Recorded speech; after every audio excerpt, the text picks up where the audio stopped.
Set in the year 10,191, where typically it would have been ruled by a bunch of high-tech technologies like phones, computers, robots, or AI, Dune Part 1 looks a lot different. It is the epic adaptation of the 1965 novel of the same name by Frank Herbert.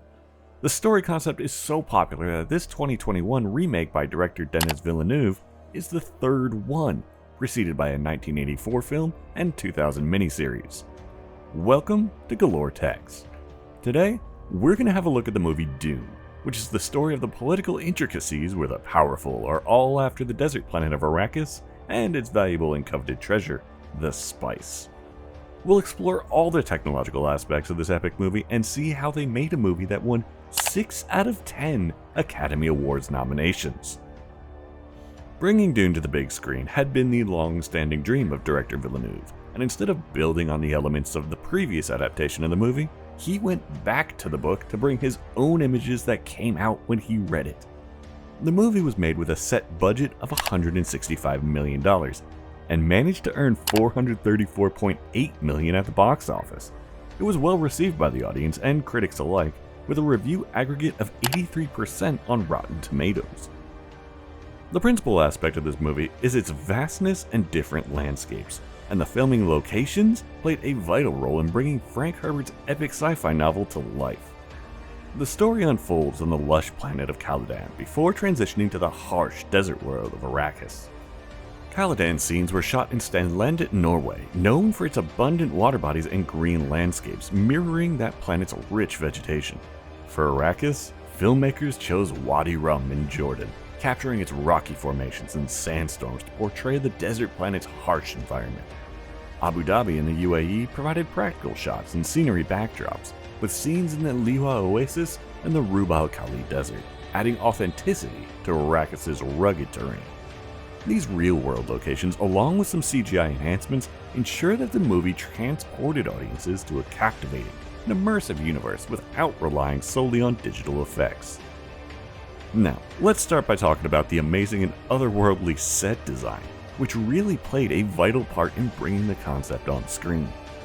Patrice Vermette was the movie's production designer. He made sure that he kept the aspects of the sets grounded and close to reality to make their extraordinary elements as immersive for the audience as possible. He used minimal set extensions and no green screens. Now, if you've seen the movie, you would have seen the ornithopters, which are advanced aircraft resembling giant mechanical birds. They achieve flight through flapping of their wings, mimicking the motion of real birds. Ornithopters were used for transportation and aerial combat in a variety of images, including ziggurat architecture from Mesopotamia, Egyptian references, some bunkers from World War II, brutalist architecture from Brazil and the Soviet Union, and the vast landscapes of Arrakis. The cockpit was designed to keep the occupants always in visual contact with the landscape. Some exterior shots of the flying vehicles were caught by filming helicopters flying over the UAE, and used the references for the aircraft. For the movie, 2 ornithopter models were crafted by London prop makers. These models, sized at 48 and 75 feet, featured working doors and cockpit areas. They were massive, weighing over 11 tons each, and had to be transported using an Antonov cargo plane to the filming spots in Hungary and Jordan. The flapping wings were added in the post-production using CGI. One standout feature of the movie is all of the costumes, and in fact, over 1,000 looks were created for the Arrakis, Caladan, and GtE Prime. The costume design department was under the leadership of Jacqueline West and Bob Morgan, who also kept the looks grounded in history, and that's why, despite the story being set in the distant future, you don't see elements that are often shown in science fiction movies. The costumes had a prominent Middle Eastern influence inspiration and how it would look like in the future. They even have a term, mod eval, for the design approach. Moving on, we have the incredible visual effects of Dune that make it worthy of all the praise and accolades. The visual effects and animation for Dune Part 1 were orchestrated by the London-based company DNEG, along with other vendors like Wiley Co., Rodeo FX, and MPC. Their team of skilled artists and engineers contributed to 28 scenes, producing nearly 12,000 VFX shots out of the film's total of 1,700. Plus, there was a lot of CGI work too. For example, the battle where the two armies come together is entirely CGI. each element was meticulously crafted to enhance the photorealism of director Villeneuve's immersive vision. Visual effects supervisor Paul Lambert innovatively employed sand screens during filming in Arrakis and Arrakeen, opting for sand-colored backgrounds instead of traditional green screens in order to blend seamlessly with desert landscapes. These sand screens facilitated the integration of ornithopter scenes, utilizing helicopter footage with replaced ornithopter models to capture realistic sand displacement during landing and takeoff. Filming involved enclosing ornithopter models in a black box amidst blowing dust for added authenticity. Similar techniques were applied in Caladan scenes using gray screens and tinted screens to match interior and exterior settings. Blue screens were employed for Salusa Secundus scenes, chosen based on foreground and background imagery to streamline compositing. Approximately 18 tons of sand and dust were used on the set, with blowing of sand effects achieved using a V8 engine mounted on a tractor. Now, you might be thinking, why haven't we mentioned the mighty sandworms? Well, these creatures sure do deserve their own time, and boy do they have a massive presence in the movie. They are almost like a manifestation of the earth deity Shai-Hulud, and the Fremen worship them. The sandworms were brought to life through CGI, a process that posed challenges for the VFX team, particularly in determining the movements. Over a year was dedicated to studying the motion of many animals like worms and snakes. To simulate those sand ripples, the team took cues from the iconic 1975 film Jaws.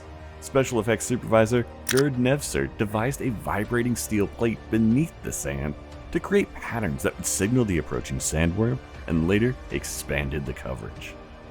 Originally considering explosive rigs for desert surface breaking shots, logistical concerns led them to opt for Houdini software, simulating sand as water. More emphasis was placed on animating the sand around the worm rather than the creature itself, highlighting the meticulous attention to detail in crafting those sandworm sequences. Those gigantic sandworms are obviously iconic Dune animals, but then there's that little tiny cute desert mouse called Muad'Dib. A detailed, practical stuffed model of the animal was created and filmed in Jordan to capture the authentic desert lighting. The animation team studied footage of idle animals for reference and animated the mouse accordingly. In another scene featuring the creosote bush, the beautiful hologram was created by projecting different light slices onto Timothée Chalamet's face during plate photography, which was then adjusted based on his position on set using a projector. This was further enhanced by adding holographic effects around him in post-production. The movie was filmed in the IMAX format, employing IMAX certified ARRI Alexa LF and Alexa Mini LF cameras paired with Panavision's large format lenses. Certain scenes were adapted for IMAX screens with aspect ratios widened to 1.90 to 1 and 1.43 to 1 for enhanced viewing experiences. To attain that cinematic feel, the footage underwent transfer to 35mm film stock before being scanned back to 4K resolution. The inside scenes of those ornithopters were shot atop hill locations during Budapest, utilizing a specialized setup dubbed the dog collar. This rig featured a 25-foot high sand-colored ramp encircling a large gimbal, providing a dynamic and immersive filming environment. Dune Part 1, with all of its amazing graphics and storyline, was the 9th highest grossing movie of 2021. It even did pretty well on streaming and remained #1 for the whole 3 weeks.